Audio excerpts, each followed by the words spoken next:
महापरमहंसाय स्वादित चरण कमल चिन्ह मकरंदाय भक्तजन मानस निवासाय श्री रामचंद्राय नमः।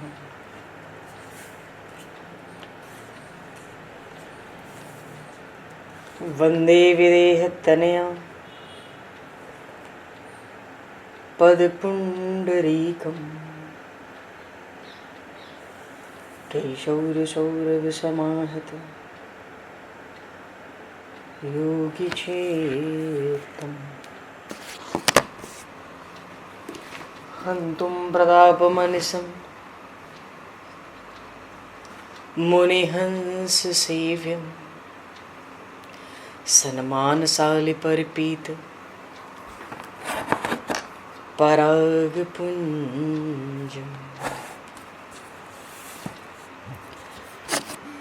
यत्र यत्र रघुनाथकीर्तनं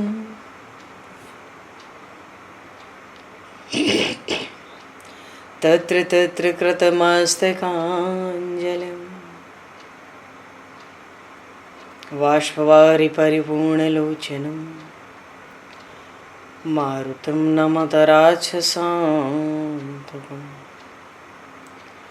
कुन्द इंदुसमदेह उमारमण करुणायन जाहि दीन परनेह करहु कृपा मर्दन मयन।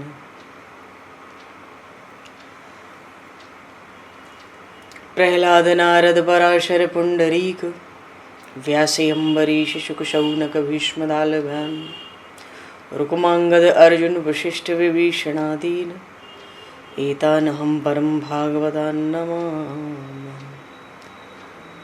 श्री सीतानाथ समारंभां श्री रामानन्दार्य मध्यमाम् अस्मदाचार्य पर्यन्तां वन्दे गुरु परम्पराम्।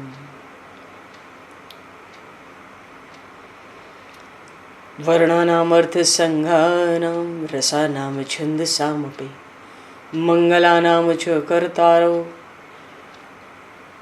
वन्दे वाणी विनायकौ।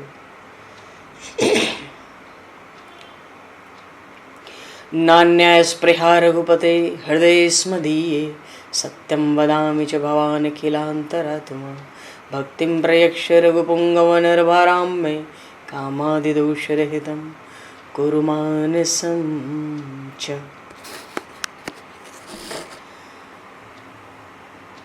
बंधु तुलसी के चरण भक्त भक्ति भगवंत गुरु चतुर्नाम वपु एक तिनके पद वंदन के नाशहि विघ्न अनेक। बंधु तुलसी के चरण जिनकी न्यो जग काज कल समुद्र घोरत लगो प्रगट्यो सप्त जहां। श्री गुरु चरण सरोज रज निज मन मुकुर सुधार वर्णो रघुवर विमल यश जोदायक फल चार। हरि शरण। श्री राम जय राम जय जय राम।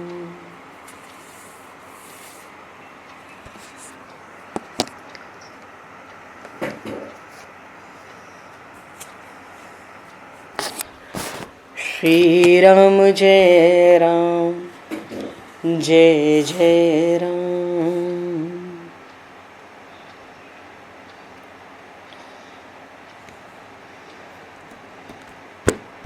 सीताराम जय सीताराम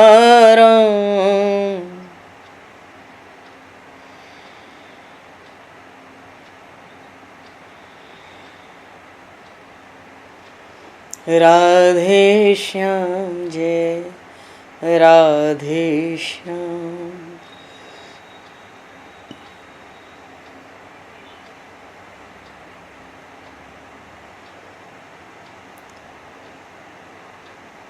जय रघुनंदन जय सिया राम।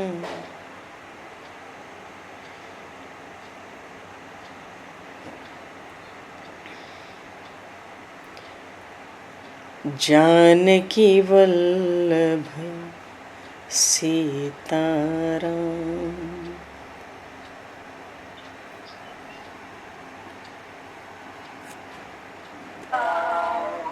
श्री राम जय राम जय जय राम।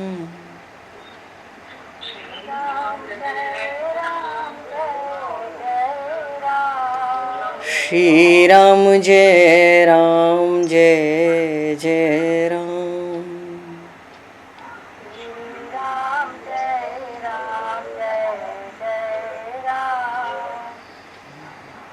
जय सिया राम जय जय हनुमान।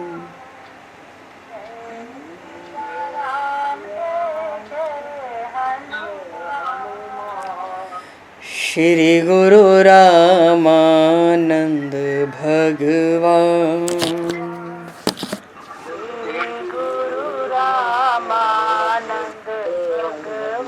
श्री गुरु रामानंद भगवान।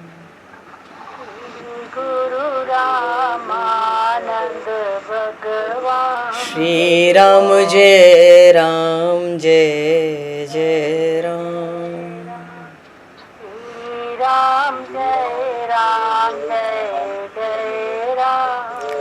जय सिया राम जय जय सिया राम।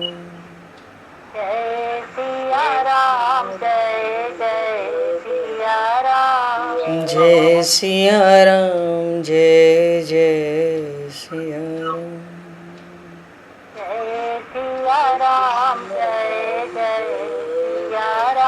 बोली सियावर रामचंद्र भगवान की जय।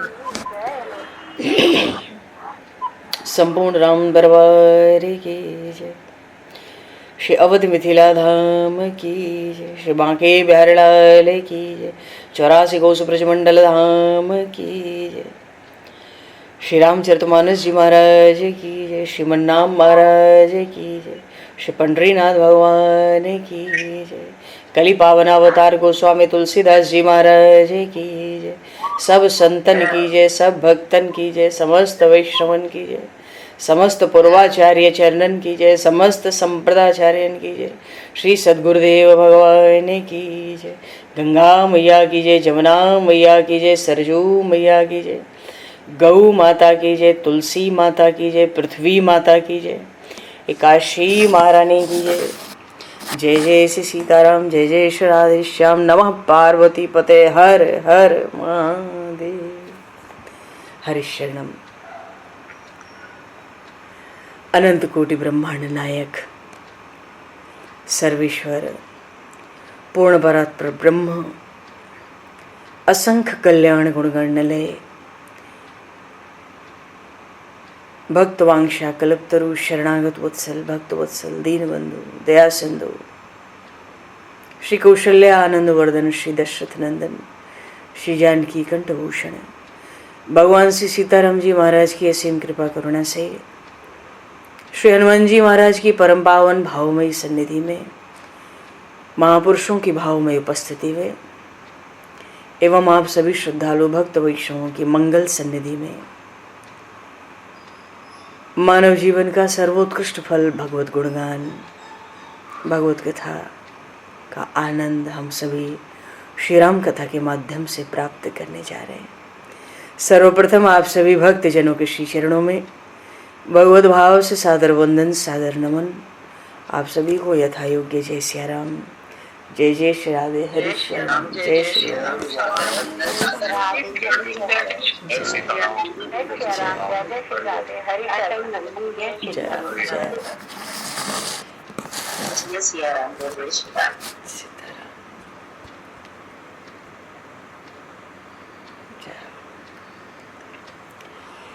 श्री रामचंद्र चरणों मनसा स्मरामि।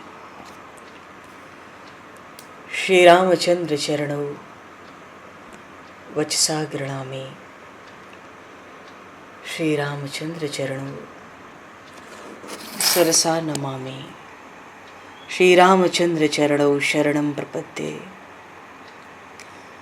माता रामो मत्पता रामचंद्रः स्वामी रामो मत्सखा रामचंद्रः सर्वस्वं मे रामचंद्रो दयालुर नान्यम जाने नैव जाने न जाने। मंगलम कौशलेन्द्रस्य महनीय गुणालये चक्रवर्ती तनुजाय सार्वभौमाय मंगलम। रामं रामानुजं सीतां भरतं भरतानुजं सुग्रीवं वायुसूनं च प्रणमामि पुनः पुनः। नमोस्तु रामाय सलक्ष्मणाय दिव्यै च तस्मै जनकात्मजाय। पूर्व प्रसंग में गोस्वामी जी महाराज ने कथा में मंगलाचरण तो कर लिया, सबका वंदन कर लिया, सबका आशीष, सबका आशीर्वाद, सबकी शुभकामना प्राप्त कर ली। कर क्या ली? सबको मना लिया, मानो सबको प्रसन्न किया, हाथ पैर जोड़ जोड़ के। आगे के प्रसंग में गोस्वामी जी कहते हैं अब तो देखो सब बात बन गई है, अब तो उन्हीं श्री रघुनाथ जी के चरणों में अपना मस्तक रखकर और भगवान शिव माता पार्वती की कृपा से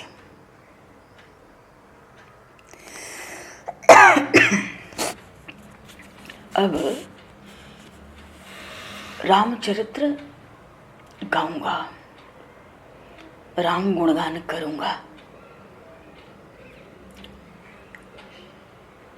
तो जब पूछा कि भाई तुम्हारी राम कथा से क्या लाभ है, क्या मिलेगा सुनने वाले को, क्या गोस्वामी जी ने राम कथा की महिमा गाई।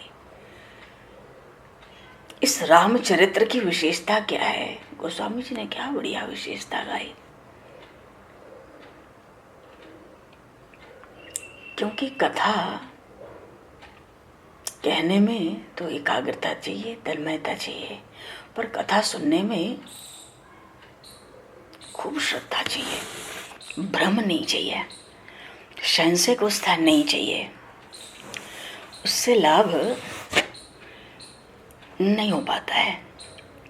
इसलिए गोस्वामी जी ने देखो कल के प्रसंग में राम कथा की महिमा गाई, रामचरित्र किया, विशेषण बताया और फिर कहा कि देखो मैं कोई नई बात, कोई नई कथा नहीं कर रहा हूं, मैं कोई नया काम कर रहा हूं भाई, सो बात नहीं है, तुम ऐसा मत समझो। फिर अरे ये बड़ी प्राचीन कथा है, यही कथा भगवान शिव ने माता पार्वती को सुनाई थी, वही कथा मैं भी कहूंगा। फिर कहते हैं कि वही कथा भगवान शिव ने काकभुसुंडी जी को दी, उन्होंने गरुड़ जी को सुनाया, वही कथा कहूंगा। अब काकभुसुंडी जी ने क्या सुनाया कैसे पता चलेगा? आज भगवान शिव ने माता पार्वती को क्या सुनाया ये कैसे पता पड़ेगा? गोस्वामी जी कहते हैं मैं वही सुनाऊंगा, क्योंकि वैसे ही आदिकवि महर्षि वाल्मीकि के तो ये अवतार हैं कलयुग में। भक्तमाल ग्रंथ में नामदास जी महाराज ने बिल्कुल स्पष्ट कहा है, ये गोस्वामी तुलसीदास जी जहां उनका छप्पे आया है, वाल्मीकि तुलसी भयो। ये जो भक्तमाल ग्रंथ लिखा गया ये भी समाधि भाषा का ग्रंथ है। नामदास जी महाराज के पास सारे भक्त एक एक करके आए हैं, उन्होंने अपने चरित्र को खुद प्रकाशित किया है। नाभाजी ने देखकर लिखा है, अपने मन से तो रामकृष्ण का गुणगान ही किया है। भक्तमाल में भक्तों का चरित्र समाधि भाषा में लिखा गया है। रामायण हमारे जीवन को सुधारती है, क्योंकि जीवन जीना सिखाती है। भागवत की कथा हमारे मरण को सुधारती है। रामायण भगवान श्री राम का नाम स्वरूप है, श्रीमद् भागवत भगवान श्री कृष्ण का नाम स्वरूप है, और भक्तमाल की कथा तो जीवन और मृत्यु दोनों को सुधार देती है। पर भक्तों की कथा के पहले भगवान का गुणगान, ये बड़ी प्राचीन परंपरा है कि किसी को भक्तों की कथा कहनी हो। संत ज्ञानेश्वर जी महाराज कहते हैं कि जो मेरे भगवान की कथा कहते हैं उनको तो मैं अपना परम देव मानता हूं, पर जो मेरे प्रभु के भक्तों की कथा कहते हैं वो तो मुझे प्राणों से अधिक प्यारे हैं। पर भक्तों की कथा तभी होगी जब भगवान का खूब मुक्त कंठ से गुणगान भीतर बाहर भर जाए। तो उसका विलक्षण आनंद होता है। इसलिए गोस्वामी जी कहते हैं ये मत सोचो कि मैं कोई नई कथा सुनाता हूं।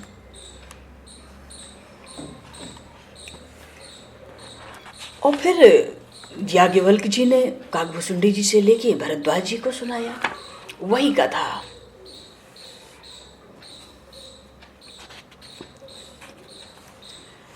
वही कथा सुनाऊंगा।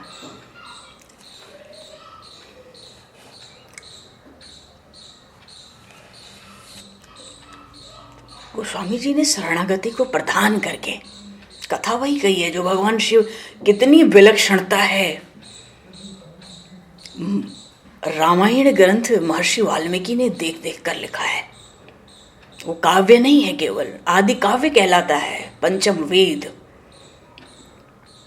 उसके पहले कोई काव्य ही नहीं हुआ। रामायण के पहले कोई काव्य हुआ ही नहीं धरती पर ब्रह्मांड में, इसलिए उसका नाम ही पड़ा आदि काव्य।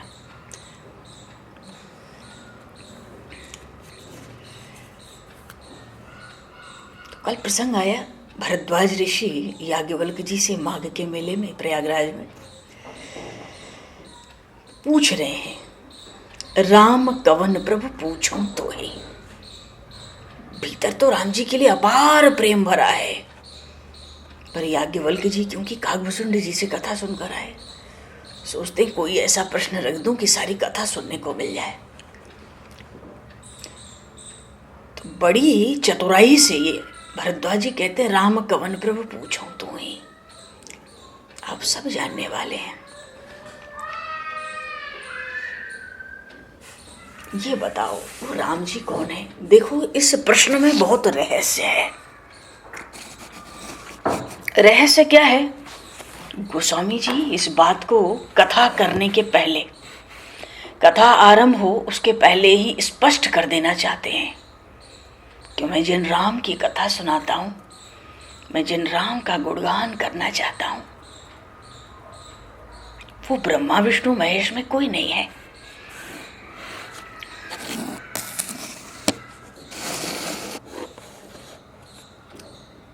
मैं तो ब्रह्म राम की कथा कहूंगा। अरे ब्रह्म तो, अरे तुलसी तुमको पता नहीं, ब्रह्म तो नित्य मुक्त बुद्ध शुद्ध है। वो क्यों अवतार लेगा? उसको क्या कमी पड़ी है, क्या आवश्यकता है? ब्रह्म किसको कहते हैं? जिसकी शक्ति से हमारा शरीर, देखो शरीर जड़ है, मन जड़ है, पर वो प्रवेश करता है ना वो तत्व, तो सब कुछ चेतन बन जाता है। वेदों में ओंकार, ओम शब्द जो है ना, उसके द्वारा लक्षित है ये तत्व जो भीतर बैठा है और संपूर्ण शरीरों में प्रकृति और पुरुष के रूप में घुस जाता है, प्रवेश करता है। अरे वो सर्वसमर्थ परमेश्वर है। प्रायः भावना रहती है कि भगवान राम, भगवान कृष्ण, ये भगवान विष्णु के ही तो स्वरूप है, अवतार है। नहीं, गोस्वामी जी कथा कहने के पहले ही सब बात को खोल के रखना चाहते हैं। मैं किसकी कथा सुना रहा हूं यही नहीं समझोगे तो क्या समझोगे? क्या कथा सुनोगे? मैं ब्रह्मा विष्णु महेश की कथा नहीं कहता। अरे जिसके सहारे ये विश्व टिका है, जिससे ये विश्व निकला है, जिसने इस विश्व की रचना की है, जो स्वयं इस विश्व के रूप में प्रकट हुआ है, फिर भी दृष्टा है निर्लेप, बिना किसी कारण का, उसका कोई कारण नहीं है। ब्रह्मा विष्णु महेश तो कारण है ना, किसी के कहीं से आए हैं ना, उसका कोई, उस ब्रह्म का कोई कारण नहीं है। अपनी संकल्प शक्ति से उसने अपने ही स्वरूप में अनंत ब्रह्मांड रच दिए और समय पाकर जब ब्रह्मा आदि सब देवता, सब लोकपाल पंच तत्वों में चले जाते ना, ये भी जाते हैं, केवल हम ही नहीं जाएंगे, ये भी जाते हैं, पंच तत्वों में विलीन होते हैं। और पंच तत्व, ये जो पृथ्वी जल अग्नि वायु आकाश है, ये भी महतत्व में जाके लीन हो जाते हैं। वो भी समय आता है, फिर ये महतत्व भी वो जाके प्रकृति में सो जाता है, भयंकर अंधकार बचता है। गोस्वामी जी ने कहा कि ब्रह्म तो ये होता है, संतों ने कहा ब्रह्म तो ये होता है, ये राम कौन है? बोले वो जब अंधकार हो जाता है ना प्रकृति में, भयंकर अंधकार, कुछ नहीं रचता, फिर भी उस अंधकार से परे अपने परम धाम में जो सर्वव्यापक भगवान चम चम सब ओर से प्रकाशित रहता है, वही राम की कथा कहूंगा। अरे तो फिर तो ये गुरु नानक वाले ही राम हुए, कबीर वाले ही राम हुए। बोले नहीं, उनके राम उनके हृदय के भीतर है, हमारे राम मेरे आंख के बाहर खेलते हैं, डोलते हैं, चलते हैं। मैं तो उन राम की कथा सुनाऊंगा जो आंख के बाहर आ गए, जो भीतर से बाहर आ गए। बड़े बड़े ऋषि मुनि ब्रह्मचर्य आदि जो अखंड व्रत कर करके अलौकिक व्रत हैं, उनका बड़ा कस के, कमर कस के उस अनुसंधान में उनके मंगलमय, परम मंगलमय स्वरूप को पाने के लिए सब आसक्ति छोड़ते हैं, सब में आत्मबुद्धि रखते हैं। मैं तो उन राम की कथा कहूंगा जिनका कर्मवश कोई जन्म नहीं है, उनके निर्गुण स्वरूप का ना कोई नाम है ना कोई रूप है, फिर भी समय के अनुसार जगत की सृष्टि हो या संहार का समय हो, स्वेच्छा से निज निज इच्छा निर्मित तन, स्वेच्छा से जन्म आदि को स्वीकार करते हैं। सब स्वरूपों में वही राम है। मन, बुद्धि, वाणी, चित्त की सब वृत्ति से परे हैं। सत्वगुण को स्वीकार कर लें तो विष्णु स्वरूप शांत हो जाते हैं, रजोगुण को स्वीकार कर लें तो ब्रह्मा के समान घोर हो जाते हैं, और तमोगुण को वो स्वीकार करते हैं तो मूढ़ से मालूम पड़ते हैं मानो अब संहार करेंगे। लेकिन बात ये है, ज्ञान स्वरूप है, समभाव से रहते हैं।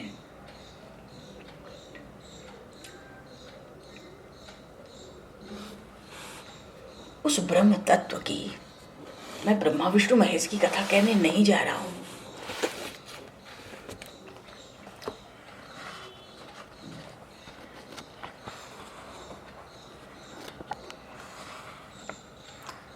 भरद्वाज मुनि बसही प्रयागा, भरद्वाज जी प्रयाग में बसते हैं। एक बात है, एक बार ये गोस्वामी जी खुद इस बात को बहुत बल देकर स्पष्ट करना चाहते हैं। कहते हैं परमात्मा श्री राम परमानंद के स्वरूप है। निराकार जो आनंद है ना, निराकार में तीन बातें हैं, सत्य, चित्त और आनंद। उस ब्रह्म की तीन बातें। तो कहते हैं निराकार का जो आनंद है वो निराकार श्री राम रूप में प्रकट हुआ। वो प्रकट नहीं होता तो क्या जरूरत थी प्रकट करने की? आनंद तो निराकार में भी है। योगियों ज्ञानियों को भी तो समाधि में आनंद मिलता है। तो जब वो आनंद रूप ही है और निराकार का आनंद ही निराकार श्री राम रूप में आया तो आवश्यकता ऐसी विशेष क्या थी? अरे क्या बात करते हो, निराकार वस्तु को कोई आंख से देखता है क्या? फूल साकार है, आंख को दिखता है, पर फूल में जो सुगंध है वो तो निराकार है। किसी फल में जो मिठास है वो तो निराकार है, फल साकार है। मिठास का कोई आकार कोई रंग थोड़ी होता है, मिठास कोई पीली सफेद काली थोड़ी होती है।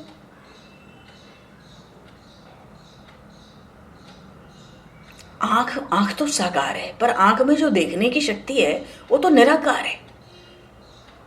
इसलिए परमात्मा निर्गुण निराकार भी है और सगुण साकार भी है। पर बात यह है कि मुझे वो राम रूप आंख के बाहर वाला इसलिए भाता है क्योंकि जो भीतर वाला राम है ना, परमात्मा राम जिसको आदिकाल से कहते हैं परमात्मा राम, वो भीतर वाले निराकार के साथ कोई प्रेम नहीं कर सकता और मुझे प्रेम करने का मन है। अब निराकार आंखों से तो दिखेगा नहीं, आंख से दिखेगा नहीं तो प्रेम कैसे होगा? तो निराकार में क्या होता है? अरे निराकार वस्तु का अनुभव बुद्धि से ना होता है, बुद्धि से होता है, उससे प्रेम नहीं होता। ज्ञानी महापुरुष मानते हैं कि आंख को देखने की शक्ति ईश्वर देता है।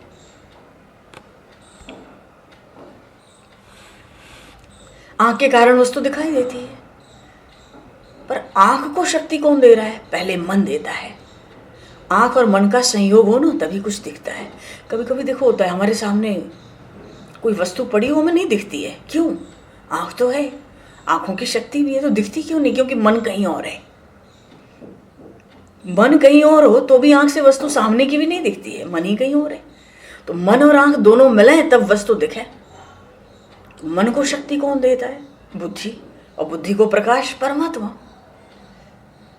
पर जो परमात्मा बुद्धि को प्रकाशित कर रहा है, आंख को प्रकाशित कर रहा है, उसको आंख नहीं देख सकती। राम अतर्क बुद्धि मनवाणी। परमात्मा प्रकाश सबको दे रहा है, पर उसको कोई देख नहीं सकता। तो ज्ञानी महापुरुष ऐसा मानते हैं कि ईश्वर दृष्टा है, दृश्य नहीं है, वो सबका साक्षी है, उसको आसानी से कौन देख सकता है। सुखदेव जी महाराज ने भागवत में कह दिया इत्थम, ये है जिसको वेद नेति नेति कहते हैं। सुखदेव जी कहते हैं इत्थम, दशम स्कंद में ये है। ज्ञानी कहते हैं आसानी से उनको कौन देख सकता है।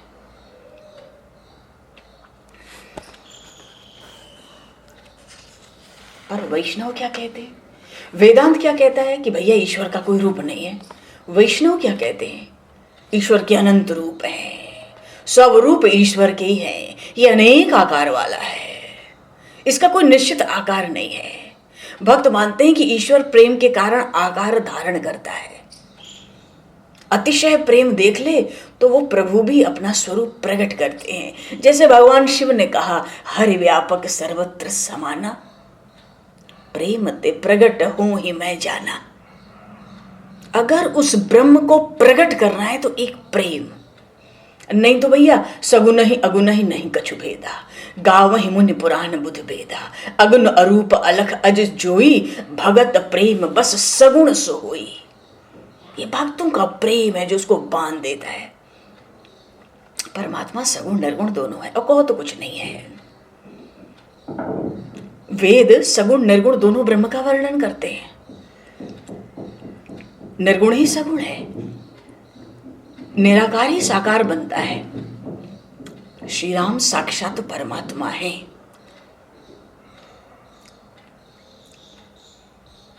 तत्व की दृष्टि कहें तो सगुण और निर्गुण एक हैं, पर भैया निराकार वस्तु के साथ कोई प्रेम नहीं कर सकता।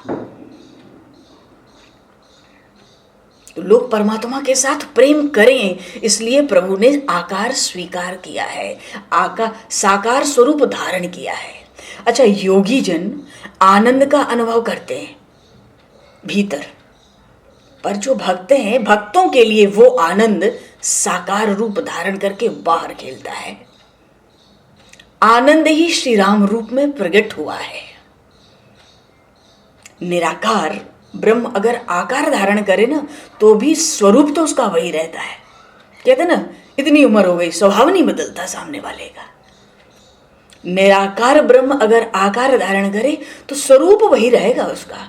इसलिए राम जी का समस्त स्वरूप आनंदमय है। कैसे कहें इस बात को? राम जी के चरणों में आनंद है, राम जी के हाथ में आनंद है, राम जी के मुख में आनंद है, अधिक तो क्या कहें, राम जी के नख में और बालों में भी आनंद ही है। अरे राम जी का समग्र श्री अंग आनंद से भरा हुआ है। आनंद के अलावा श्री राम जी के स्वरूप में दूसरा कुछ है ही नहीं। अगर हम शरीर का विचार करें तो ध्यान में आता है कि शरीर के अंदर रक्त है, मांस है, मज्जा है, हड्डी है, पर प्रभु श्री राम के श्रीअंग में न तो रक्त है, न मांस है, न मज्जा है, न हड्डी है। क्या है भैया? केवल आनंद। आनंद के अलावा दूसरा कुछ भी नहीं है। अब हम जीवों को जो शरीर मिला वो पूर्व जन्म के कर्म प्रमाण से मिला, और कर्म का प्रमाण वासना से मिलता है। कर्मणा निर्मतो देह कहते हैं ना। तो परमात्मा का शरीर, परमात्मा स्वयं की इच्छा से, भक्तों की इच्छा से शरीर धारण करते हैं। वो इच्छा होती क्यों है? प्रेम के वशीभूत होकर। परमात्मा का शरीर पंच महाभूत का नहीं है, अलौकिक है, आनंद स्वरूप है। अब हम जीवों को उत्पत्ति में और स्थिति में तो आनंद मिलता है, मरना पड़े तो आनंद नहीं आता। भगवान को तो उस लय में भी आनंद है। द्वारिका का उपसंहार कर दिया ना। उन श्री कृष्ण को 16,000 रानियों के संसर्ग में जो आनंद है, वही आनंद सोने की द्वारिका को समुद्र में डुबोते समय भी है, क्योंकि वहां आनंद के सिवाय कुछ नहीं है। हम जीव माया के अधीन होकर जगत में आते हैं, पर परमात्मा मायापति होकर, मायाधीश होकर जगत में प्रकट होते हैं। राम जी ने पूर्व जन्म में कोई कर्म किया हो और उस कर्म के प्रमाण से स्वरूप धारण किया हो, ये बात नहीं है। वाल्मीकि जी ने कहा है रामचरितमानस में, चिदानंदमय देह तुम्हारी। देखो प्रसंग है, भरद्वाज ऋषि ने पूछा है महर्षि याज्ञवल्क्य से, राम कवन प्रभु पूछो तो ही। तो रामचरितमानस में तो श्रृंखला बस धड़ाधड़ शुरू है, थोड़ी सी भूमिका बांध रहे हम लोग। प्रश्न वही है, उसी का उत्तर है ये। महर्षि वाल्मीकि कहते हैं, चिदानंदमय देह तुम्हारी, विगत विकार जान अधिकारी। नरतन धरेउ संत सुर काजा, कहु करहु जस पाकत राजा। आपका तो शरीर एक एक अंग रोम रोम आनंदमय विग्रह है, जैसे सोने का आभूषण हो, सोने की मूर्ति हो। सब जगह सोना ही सोना है। सोने की मूर्ति हो, पैर में सोना, हाथ में सोना, नख में सोना, सब जगह सोना। ईश्वर के स्वरूप में बस आनंद ही आनंद।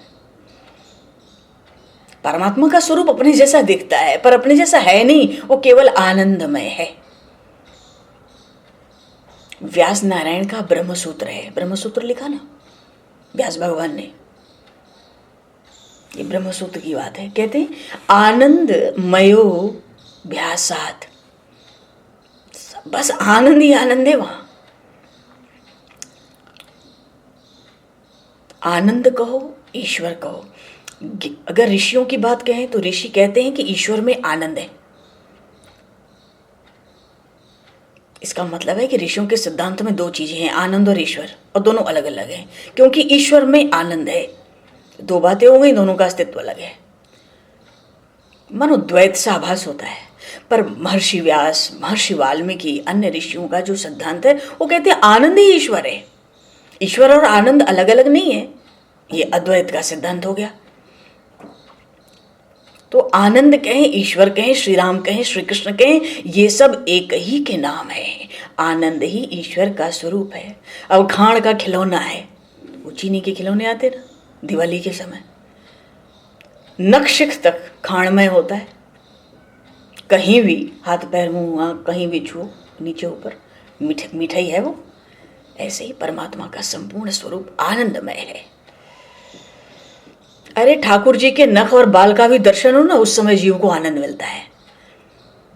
फिर भगवान के चरणारविंद मुखारविंद के दर्शन से आनंद मिले, इसमें क्या आश्चर्य है, बताओ ना, क्या आश्चर्य है। भगवान के नख और बाल भी आनंद स्वरूप है। परमात्मा का समस्त स्वरूप आनंदमय है। भरद्वाज जी ने पूछा, राम कवन प्रभु पूछन तो ही, हमको समझा कहिए बुझाया। खूब समझाकर पहले कहो और फिर रामचरित्र सुनाना। पहले जान तो लें कि चरित्र किसका सुन रहे हैं। अच्छा, राम जी के चरित्र में भगवान अगर नर लीला ना करें तो नर वेश धारण करने का क्या अर्थ है। उस वेश को भगवान धारण करते हैं तो उसके अनुरूप व्यवहार करना पड़ता है।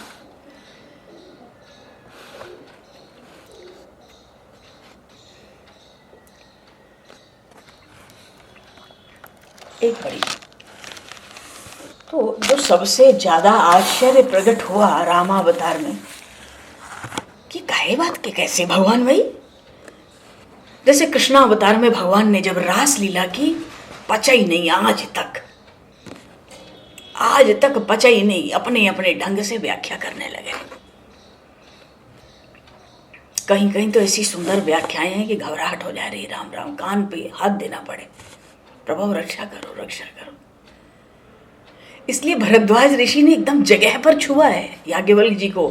पहले तो पूछा, राम कवन प्रभु पूछूं तो ही, समझा के कहो।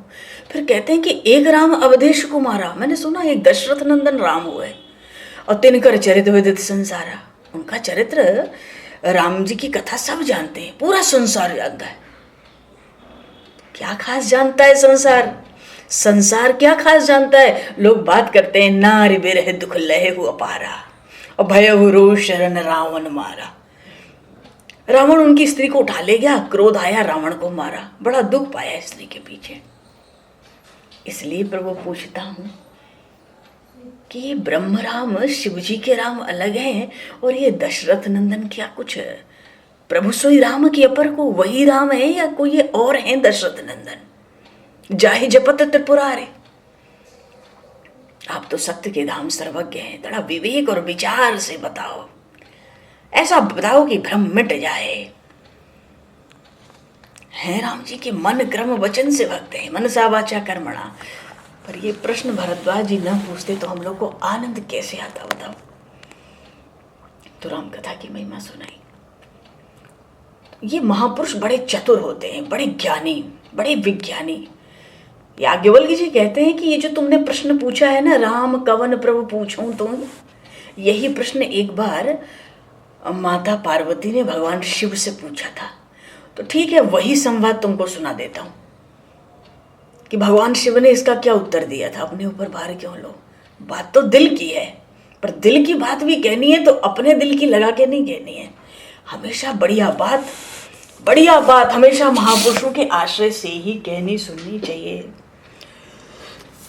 उससे बड़ा भारी लाभ मिलता है। तो भरद्वाज जी ने कहा कि एक बार त्रेता युग में आई। त्रेता युग था और त्रेता युग के अंत में ही तो राम जी का अवतार होता है, राम रूप से परमात्मा आते हैं। तो कहते हैं कि भरद्वाज मेरी बात सुनो, वैसे तो मैं जानता हूं कि तुम मनसा वाचा कर्मणा राम जी के अनन्य भक्त हो, तुम्हारे अंदर कोई शंका न है, न होने की कोई संभावना है कि राम अब कवन प्रभु पूछें तुम, ये बात तुम में नहीं है। तुम तो उस राम कथा का रस लेने के लिए मुझे प्रश्न करके बुलवाना चाहते हो, मैं तुम्हें खूब जानता हूं। चलो ठीक है, अच्छी बात है। तो जैसा भगवान शिव ने माँ पार्वती को इसी प्रश्न का उत्तर दिया था वो मैं तुमको बताता हूं। त्रेता युग था, अंत का समय एकदम निकट था। भगवान शंकर गए थे अगस्त्य ऋषि के पास, साथ में संग सती जग जननी भवानी। पूजे ऋषि अखिलेश्वर जानी अगस्त जी के पास आए दंडक वन में, तो वो तो पहचान गए, अरे ये तो अखिलेश्वर भगवान शिव हैं, अविनाशी भगवान शिव, इनके संग माता सती हैं। बहुत बढ़िया, बहुत सुंदर, खूब पूजन किया, खूब आनंद, राम कथा सुनाई। भगवान शिव ने उनके प्रसन्न होकर उनको बदले में राम भक्ति प्रदान की। भगवान शिव ने आज्ञा आज्ञा ली और फिर चल दिए दक्ष कुमारी को लेके। ये नाम के भी बड़े प्रभाव है रामचरितमानस में। दक्ष कुमारी, पिता अभिमानी था ना, प्रजापति दक्ष ने यज्ञ किया था, उसी हवन में तो माता सती स्वाहा कर दी अपने को। ये अभिमानी था और उस दिन सती जी ने भगवान शिव की बात नहीं मानी। तो जितनी बार बात होवे ना तो भगवान शिव उनको दक्ष कुमारी कहते हैं, फिर भी वो नहीं समझती हैं कि भार्या तो मैं इनकी हूं, फिर ये पिता की पुत्री मुझे क्यों कहते हैं। तो पिता के जैसा कुछ स्वभाव इस समय तुम्हारा मिल रहा होगा, ध्यान नहीं गया माता सती का। कहते साथ में वो दक्ष कुमारी थी और वही समय था पृथ्वी का भार उतारने के लिए, भक्तों को सुख देने के लिए। उस ब्रह्म ने रघुवंश में अवतार लिया। पिता का वचन मानना था, गौरव रखना था, आदर देना था। 14 वर्ष के लिए वनवास दंडक वन में विचरण कर रहे थे। जैसे ही ध्यान आया, दृष्टि डाली तो देखिए, अरे दंडक वन में ही तो महर्षि अगस्त्य थे, वहीं राम जी डोल रहे हैं। अरे ये तो सोचते हैं कि हृदय में विचार कर रहे हैं भगवान शिव, कैसे दर्शन हो, क्यों गुप्त रूप अवतरे हो प्रभु, और अगर मैं गया तो गए जान सब कोई। भगवान तो गुप्त रूप से अवतार लिए हैं, उनको तो लोग दशरथ नंदन कहते हैं, रघुकुल मणि कहते हैं। अगर मैं दर्शन करने को जाऊंगा तो भगवान का स्वरूप प्रकट हो जाएगा मेरे प्रभु का। तो बड़ा दुख है कि चाह के सामने दर्शन करके जाके दंडवत नहीं लगा पा रहा हूं। खलबली मच गई भीतर, अरे राम राम, क्या करूं। पर सती जी को पता नहीं पड़ी ये हलचल किस बात की है। हुआ ये ना कि जब रावण को आशीर्वाद मिला है, वरदान, तो उसने पहले तो ब्रह्मा जी से ये कहा कि मैं मरूं ही ना। ब्रह्मा जी ने कहा ये हमारे अधिकार की बात नहीं है, जो हम दे सकते हैं वो तुम चाहो तो। भगवान शिव भी आए तो रावण ने कहा कि चलो ठीक है, मरे तो रावण मरण मनुज कर जाचा, मनुष्य के हाथ मेरी मृत्यु हो। तो भगवान शिव कहते हैं वो ब्रह्मा जी ने जो वरदान दिया था उसको ही सत्य करने का समय आया है। इसलिए वनवास दंडक वन तक मेरे प्रभु आ गए। रावण मरेगा। रावण के गुरु जी हैं ये शिव जी, एक बार भी रावण को ज्ञान देने नहीं गए। उनके साथ बैर मत कर, उनकी शरण में जा ना। ब्रह्मा जी का चेला था हिरण्यकश्यप, एक बार भी नहीं समझाया प्रहलाद को कष्ट मत दे, मरेगा, सिर पे मौत है ना, किसी ने नहीं समझाया। पर भगवान शिव ये भी सोचते हैं कि अगर ना जाऊं तो पछतावा रहेगा, क्या करूं, बात बन नहीं रही है। जब तक भगवान शिव ने सोचा इतना, बताया ना कि हमारे यहाँ 1 वर्ष और देवताओं का 1 दिन बराबर होता है।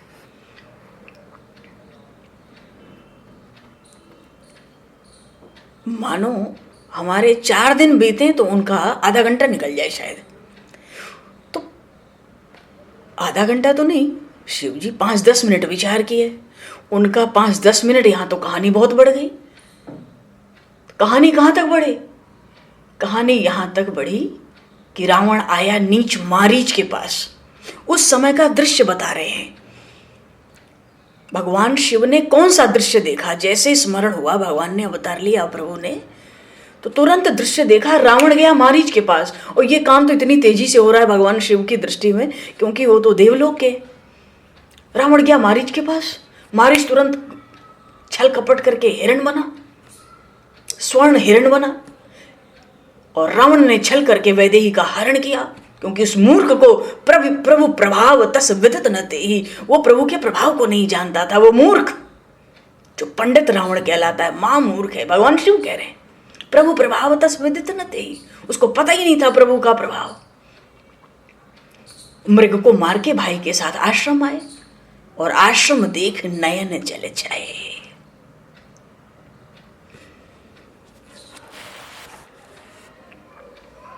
कोई कोई कहते हैं, ये बताओ भगवान है तो इतना व्याकुल होने की क्या आवश्यकता थी?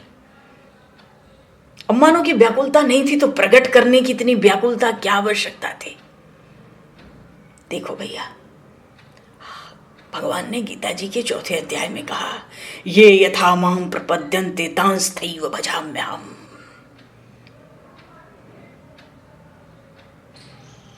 जे अपराध भगत कर करहि, राम रोष पावक सो जरहि।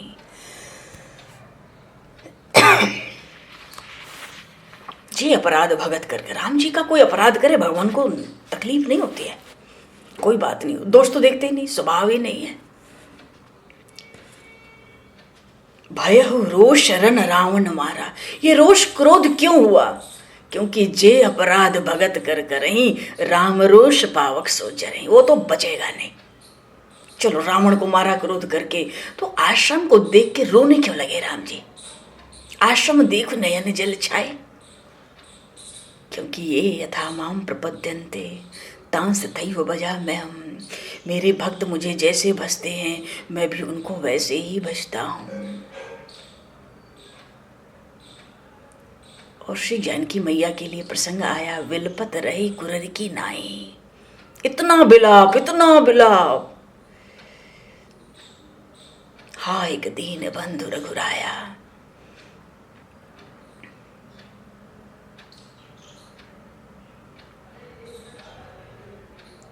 अब श्री जानकी जी की तो एकात्म भक्ति है भगवान में।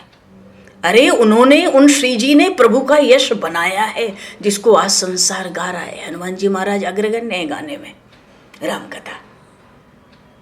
अब चूंकि श्री जानकी प्रबल विलाप कर रही हैं, प्रबल, इस समय भगवान अभी आश्रम ही तो आए हैं मारीच को मार के। जब देखा नहीं है, आश्रम देख नयन जल जाए। अब उधर श्री जी की अगर धार रुके नेत्रों की, तब तो प्रभु की रुके, क्योंकि भगवान तो भक्तों के अधीन है। ये यथा माम प्रपद्यन्ते तांस्तैव भजाम्यहम्, जो मुझे जैसे भजता है मैं भी उसको वैसे ही भजता हूं।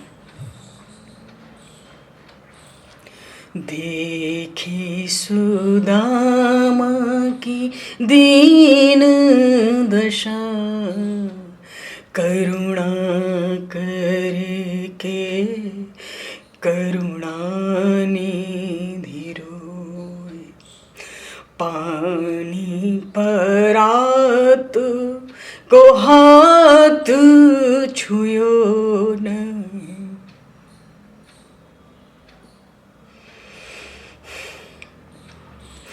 नैन के जल सो पग धोए, करुणा करम तम। केवल कारुण्य रूपम नहीं, करुणा करम तम। एक दीन मित्र के चरणों को हाथ में लेके उनके चरणों को अपने नेत्र के अश्रुओं से धोते हैं, तो क्या उन श्री जी जो लाडली जी उनमें एकांत भक्ति रखती है, एकांत एकात्म, उनके विरह में जब वो अत्यंत व्याकुल है, एक कुर्री की तरह छटपटा रही हैं, तो क्या प्रभु क्या करें? प्रभु कहते हैं जो जैसे भजेगा वैसे भजूंगा, मेरे बस में कुछ है ही नहीं, मैं तो भक्तों के अधीन हूं, अहम भक्त पराधीनो। अब मुझे चुप कराना है तो श्री जी को चुप कराओ पहले, आराम सहज शांत हो जाएगा। आए तो आश्रम देख नयन जल जाए, और बिरह बिकल नर इव रघुराई, खोजत विपिन फिरत दो भाई। जगह जगह भगवान है, सब जानते हैं, तो खोज क्यों रहे? क्योंकि वो श्री जी इस समय अपने प्राणपति को खोज रही हैं। उनकी आंखें एकदम चंचल हैं चारों ओर, कहां से राम जी को बुलाऊं? भगवान भी ऐसे ही डोल रहे, एकदम व्याकुल। तो भगवान शिव कह रहे हैं, हे उमा तुमसे क्या बताऊं, कबहू जोग वियोग न जाके। अरे योग वियोग संयोग वियोग तो जीव धर्म है, परमात्मा का धर्म थोड़ा ही है, ये तो जीव धर्म है। ज्ञान स्वरूपम हरेर धीनम शरीर संयोग वियोग योग्यम, ये जीव का स्वरूप है, वेदांत 10 श्लोकी में आया, तो परमात्मा का नहीं है। तो भगवान शिव कहते हैं मनुष्य वेश धारण किया है ना, कबहू जोग वियोग न जाके। अरे संयोग वियोग से किसी उनका क्या लेना देना, आत्माराम पूर्ण काम है। देखा प्रगट विरह दुखता के, शिव जी कह रहे हैं मैं तो इनको खुद विरह में देख रहा हूं, अब ऐसे समय जाके क्या करूं। अति विचित्र रघुपति चरित्र, जाना ही परम सुजान। और जो मूर्ख है, मोह में पड़े हैं, वो तो भीतर कुछ और रख के अपने ही आनंद में बैठे रहते हैं।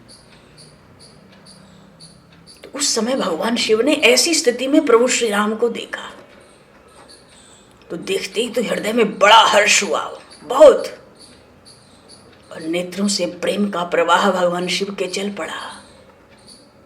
अरे जो सौंदर्य के सिंधु हैं उनको निहारने लगे, पर कुसमय जानन कीन चिन्हारे।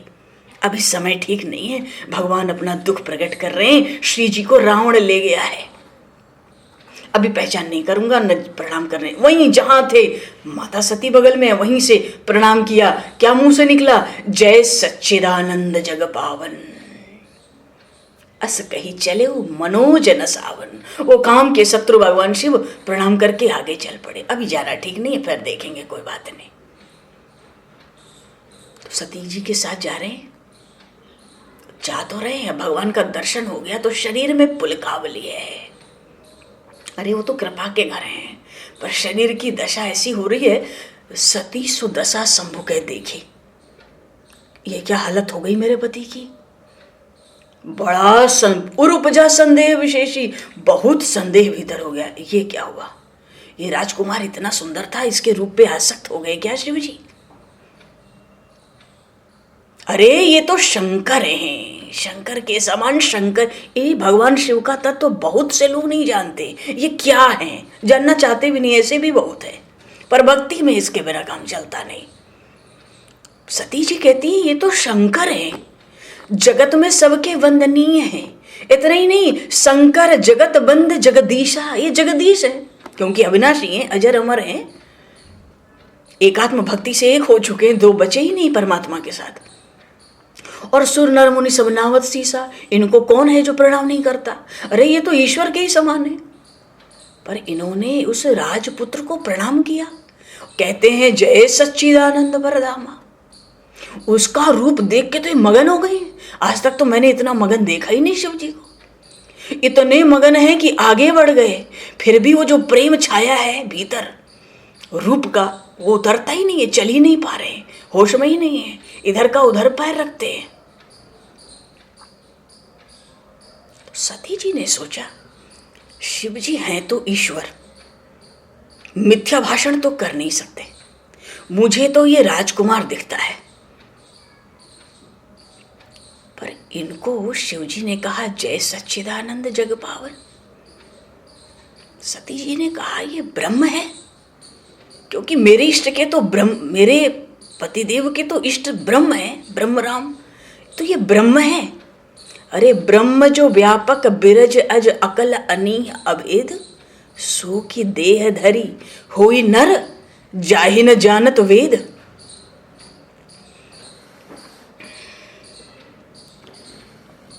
ब्रह्म तो सर्वव्यापक है, कण कण में है, जन्मा है तो जन्म कैसे लिया, अकल है, कोई दुखी नहीं है उसको, ये तो दुखी दिख रहे।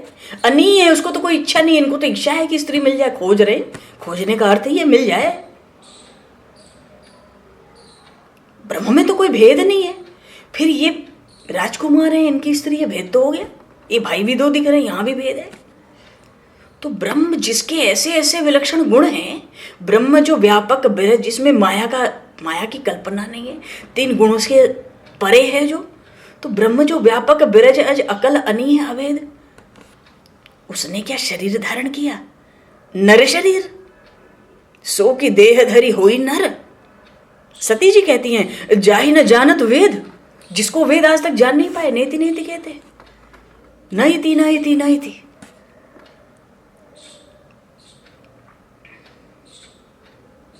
फिर वो सोची कि अगर ब्रह्म नहीं है तो कौन है। शिव जी ने प्रणाम किया है, हो सकता है बैकुंठ नाथ हो, भगवान विष्णु हो। सती जी ने सोचा, मन में बात आई, कहने नहीं है, पीछे पीछे चली जा रही है और सोच रही है राम जी को देख देख के। विष्णु जो सुरहित नर्तन उधारी, अगर भगवान विष्णु ने नर शरीर धारण किया है तो सोई सर्वज्ञ जथा त्रिपुरारी। पहले तो तर्क कर लिया कि ये ब्रह्म नहीं है, क्यों ब्रह्म जो व्यापक बिरज अकल अनीह वेद, सो की देह धरी होई नर, जाहि न जानत वेद। तो ब्रह्म तो वेद भी नहीं जानते, वो क्या शरीर धारण करेगा। फिर कहती है ये बैकुंठ धाम होंगे, क्षीर समुद्र से बैकुंठ धाम वाले भगवान विष्णु होंगे। पर अगर ये भगवान विष्णु भी हैं और उन्होंने अगर अवतार भी ले लिया है, तो ये बात समझ नहीं आ रही कि स्त्री के विरह में कातर क्यों होंगे।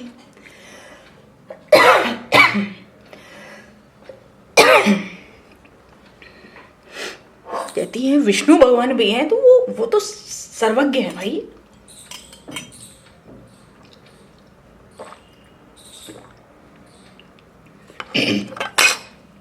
तो जब सर्वज्ञ हैं, सब जानते हैं, अगर स्त्री को कोई ले भी गया तो इतना कातर होने की क्या आवश्यकता है, इतने दुखी होके क्यों घूमते। वे तो सर्वज्ञ हैं, ज्ञान के धाम हैं, श्रीपति कहलाते हैं। नहीं नहीं, विष्णु नहीं होंगे। विष्णु जो सुरहित नर्तन धारू, सोई सर्वज्ञ जथा त्रिपुरारी। भगवान शिव ज्ञान के धाम है, भगवान विष्णु भी ज्ञान के धाम है। खोजे ही सो की अज्ञेय नारी, अज्ञानी की तरफ अपनी स्त्री ढूंढेंगे। अरे ज्ञान के धाम है, श्रीपति है। फिर सोचती हैं ये ब्रह्म राम हो नहीं सकते, वेद तो उनको नेति नेति कहते हैं, ये ब्रह्म हुआ नहीं, और ये श्री हरि श्रीपति और ये भगवान विष्णु भी नहीं हुए। होते तो खोजे ही सो की अज्ञेय ना, ज्ञानी की तरह, दुखी की तरह स्त्री खोजते। फिर मन में आता है शंभु गिरा पुनि मृषा न हुई। भगवान शिव की वाणी झूठी नहीं हो सकती। उन्होंने, उनके मुंह से निकला, मैंने सुना है, जय सच्चिदानंद जग पावन। क्यों? शिव सर्वज्ञ जानो सबको, ये तो सर्वज्ञ है, सब जानते। तो फिर ये कैसे कह सकते हैं मेरी बुद्धि से तो ना ये ब्रह्म हो पा रहे, मेरी बुद्धि से ना ये भगवान विष्णु हो पा रहे। ऐसी लीला की भगवान ने, भगवान लीला ऐसी करते ही है। इसलिए गोस्वामी जी कहते हैं जब राम कथा हो तो श्रोता वक्ता ज्ञान निधि, कथा राम के गूढ़। अब तो भीतर संशय हो गया, ब्रह्म राम है नहीं मेरी दृष्टि में, और ये बैकुंठ नाथ भी ऐसा काम क्यों करेंगे। सर्वज्ञ हैं, ज्ञान के धाम है, पर भगवान शिव की वाणी भी मृषा नहीं होगी। अब तो हृदय में अपार शंका हो गई, ज्ञान हो ही नहीं रहा है। लेकिन भगवान शिव अंतर्यामी है, सब जान गए। कहते हैं सुनो सती, तुम्हारा ना नारी स्वभाव है ना, तो संशय छोड़ो। मानो तो ज्ञान तो नहीं है, तो ज्ञान नहीं है तो मेरे कहने से जो तुम्हें भीतर भीतर शंका हो रही है उसको छोड़ दो। ऐसी शंका नहीं करना। देखो मैं बताता हूँ, वो कुंभज ऋषि थे ना, अगस्त ऋषि, उनके पास हम लोग गए थे, वहीं से आ रहे हैं, तो उन्होंने जिसकी कथा मुझे सुनाई थी ना, ये वही है राम। और उनको मैंने जो भक्ति दी थी ना, इन्हीं राम जी की भक्ति दी थी प्रसन्न होकर कथा सुन के। तो ये जो राम है जिनकी कथा मैंने सुनी और जिनकी भक्ति मैंने महर्षि अगस्त को दी, जहां से हम दोनों आ रहे हैं, तो हे सती सोई मम इष्ट देव रघुवीरा, सेवत जाहे सदा मुनि धीरा। वही मेरे इष्ट देव श्री राम है। और अभी रघुवंश में आए हैं, मानो कहते हैं रघुवीरा। इन्हीं का सेवन, इन्हीं का ध्यान, इन्हीं का चिंतन निरंतर बड़े बड़े मुनि धीर करते हैं। मुनि धीर जोगी सिद्ध संतत विमल मन जेहि ध्यावहीं, कहि नेति निगम पुराण। क्यों ये बात क्यों कही शिव जी ने? क्योंकि वो तो अंतर्यामी है ना। ये समझ गए कि इन्होंने अपनी बुद्धि से तर्क कर लिया कि वेद जिसको नेति नेति कहते हैं वो क्यों सगुण रूप धारण करेगा। और ये श्रीपति विष्णु भी नहीं है, क्योंकि विष्णु भी तो सर्वज्ञ हैं। तो रो रो के स्त्री को ढूंढने की भी क्या आवश्यकता है? कौन बताए कि अहम भक्त पराधीन हूं, मेरे भक्त की इस समय जो हालत है मैं भी उसी हालत से गुजर रहा हूं, ये मेरा स्वभाव है। इसलिए भगवान शिव ने उनके दोनों भ्रम को दूर किया एक ही बार में। बताया कुछ नहीं, कहा कुछ नहीं सती जी ने, भगवान तो सब जानते हैं भीतर की। इसलिए कहते हैं मुनि धीर, मुनि लोग, मुनि धीर योगी सिद्ध संतत विमल मन जेहि ध्यावहीं। पहली बात में ज्ञानियों की बात की, परमहंसों की। भगवान शिव ने ये समाधि में जिसका ध्यान करते हैं, मुनि धीर जोगी सिद्ध संतत विमल मन जेहि ध्यावहीं। और अब निवेदों की बात करते हैं। आई थी ना बात इनके मन में, जाहि न जानत वेद, वो क्यों शरीर धारण करेगा। अब भगवान शिव कहते हैं कहि नेति निगम पुराण आगम जासु कीर्ति गावहीं। सब जगह इन्हीं की कीर्ति भरी है। परमहंस जन भी समाधि में इन्हीं का ध्यान करते हैं। सोई राम व्यापक ब्रह्म भुवन निकाय पति माया धनी। अरे सारे ब्रह्मांड के सारे समूह उनके रोम रोम पर लटक रहे हैं। ये बड़े व्यापक हैं, कण कण में व्याप्त हैं। ये माया के पति हैं। सब ब्रह्मांडों के, अनंत कोटि ब्रह्मांडों के नायक है। ये वही है, क्योंकि ज्ञान को प्रदान करके सती जी ने सोचा था भीतर। वेद और ब्रह्म का विशेषण सोच सोच के गुण और वेदों का कहना, इसीलिए पहले कहा मुनि धीर जोगी सिद्ध संतत। वो सब समाधि में इन्हीं का ध्यान करते हैं। कहीं नेति निगम पुराण आगम जासु कीर्ति गावहीं। सब इन्हीं को गा रहे हैं, सब इन्हीं की गुणगान से भरा पड़ा है। सोई राम व्यापक ब्रह्म, ये वही हैं, विराट पुरुष, अनंत कोटि ब्रह्मांड नायक। तो ये भी तो शंका हो रही थी कि ब्रह्म है तो शरीर धारण क्यों किया, क्या जरूरत है भाई? जिसके संकल्प से सृष्टि बनती बिगड़ती है, उसको शरीर लेके इतनी मेहनत डोल डोल के करने की क्या आवश्यकता है? भगवान शिव ने उसका भी उत्तर दे दिया। माता सती ने कहा कुछ नहीं, शिव जी तो अंतर्यामी है, सारे संशय को दूर कर दिया। आखिरी में कहते हैं तुम्हें लगता है ना मानो कि क्यों क्यों शरीर धारण करेंगे? सो की देह धरी अज्ञेयी में, वो शरीर क्यों धारण करेगा ज्ञानी की तरह? कहते मैं बताता हूं, अवतरे अपने भगत हित निज तंत्र नित रघुकुल मणि। अपनी इच्छा से अपने भक्तों के प्रेम के वशीभूत होकर रघुकुल में मणि के समान वो श्री राम प्रकट हुए हैं। ये वही है मेरे इष्ट देव, सोई मम इष्ट देव रघुवीरा। पर क्या करें, भावी से बढ़कर, होनी से बढ़कर, प्रारब्ध से बढ़कर तो कुछ है नहीं।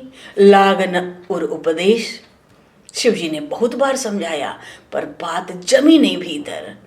तो शिव जी हंस गए। क्यों? हरि माया बल जान जी है। भगवान की माया बड़ी प्रबल है। एक तो मैं पति हूं, गुरु स्थान में भी हूं, पति स्थान में भी हूं। मैं भ्रम को दूर कर रहा हूं, इनकी शंका को बार बार समझाता हूं, पर इनको बात नहीं समझ आ रही। इसका मतलब मेरे प्रभु की माया कुछ करना चाहती है। तो ठीक है भाई, तुम्हारे मन में अगर अभी भी संदेह है तो जाके परीक्षा ले लो कि ये ब्रह्म राम है कि नहीं, ये विष्णु राम हैं कि राजकुमार हैं, तुम्हें पता पड़ जाएगी। तो तुम जाओ, जाके परीक्षा लो, और तब लगी बैठ आहूँ बट छाही, जब लगी तुम आई हो मोहि पाही। मैं इसी बट वृक्ष के नीचे बैठ जाता हूँ थोड़े समय के लिए, जब तक तुम लौट के ना आ जाओ। मैं यहीं बैठता हूँ, तुम अपने हिसाब से अपनी तसल्ली कर लो, खुद पहचान कर लो जाके, आप भी तो दक्ष कुमारी हो। जाओ। भगवान शिव बैठ गए। चलो भाई, भगवान शिव बैठे हैं, हम लोग भी भगवान शिव के साथ ही बैठ जाते हैं। आज माता सती को परीक्षा करने दो, कल देखते हैं आगे क्या परीक्षा करके आती हैं। बोलिए श्री शंकर भगवान की जय। श्री राम राजा सरकार की जय। श्री रामचरितमानस जी महाराज की जय। कली पावना अवतार गोस्वामी तुलसीदास जी महाराज की जय। तो समय को दृष्टिगत करते हुए दो पल नाम संकीर्तन बोल के वाणी को विराम दिया जाएगा। सब संतन की जय, सब भक्तन की जय, सद्गुरुदेव भगवान की जय। श्री राम जय जय